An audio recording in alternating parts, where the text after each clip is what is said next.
David Coburn. Thank you, Mr. Chairman. In the appalling UK withdrawal agreement, which the European Union has presented to the British Parliament, which is quite frankly an insult to a nation which liberated Europe and has democratically decided to leave the EU, well, leaving that aside, this withdrawal states that the EIB bankers, the European investment bankers, working in London after Brexit, will have immunity from British law. How can this prevent money laundering?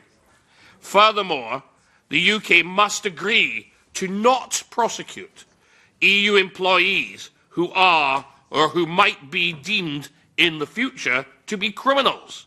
That's Article 101. How, in the name of God, can that help with money laundering? Furthermore, the UK must promise never to tax former EU officials based in the UK on their EU pensions, or tax any current ones on their salaries.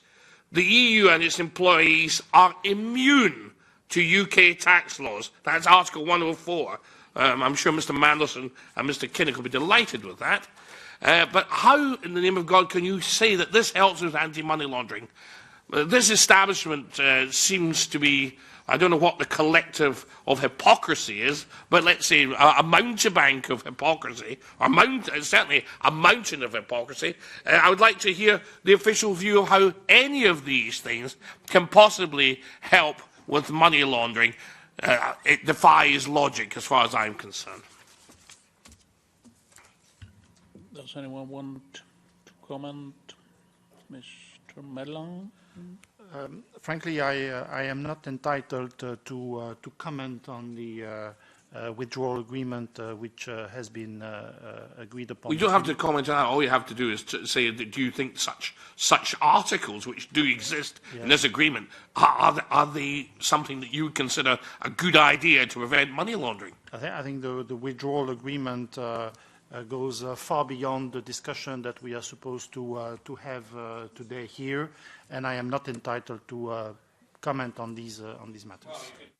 Surely you can comment on whether or not agreements of this sort, of any sort, for any country, would indeed be something that would enhance the money laundering that you're supposed to be stopping. Surely you can give a professional view on that. You don't have to comment on the actual deal. We're just asking you to talk about the actual pieces of legislation that are in there. Yeah, I think that the representatives of the Commission expressed themselves, and there will be. And the other gentleman, would you like to comment? There will be a lot of discussion about. Will the other gentleman like to comment, or are you trying to close it down, Mr. Chairman? Would you like to comment, Mr. Falk? No, I don't think we are entitled to comment. We have not been. Well, you're not commenting on the actual deal. Yeah. You're just commenting on whether giving immunity to officials in this way is something that you would think is good for money laundering. I mean, you're given views on every other thing in the world, every other country in the world, every tax haven. Surely you can give a view on this one. We're getting out of the scope. We're closing it down. We don't like free speech in Europe, do we now, sir? Yeah. That's why we're leaving. Yeah, but you cannot expect answer on a question which is outside the scope which our guests deal with. Well, I don't think it is outside the scope of money laundering. My concerns are actually how can we prevent that the UK out of the EU will turn into a huge tax haven, worse than it is already. But my question to the representatives of the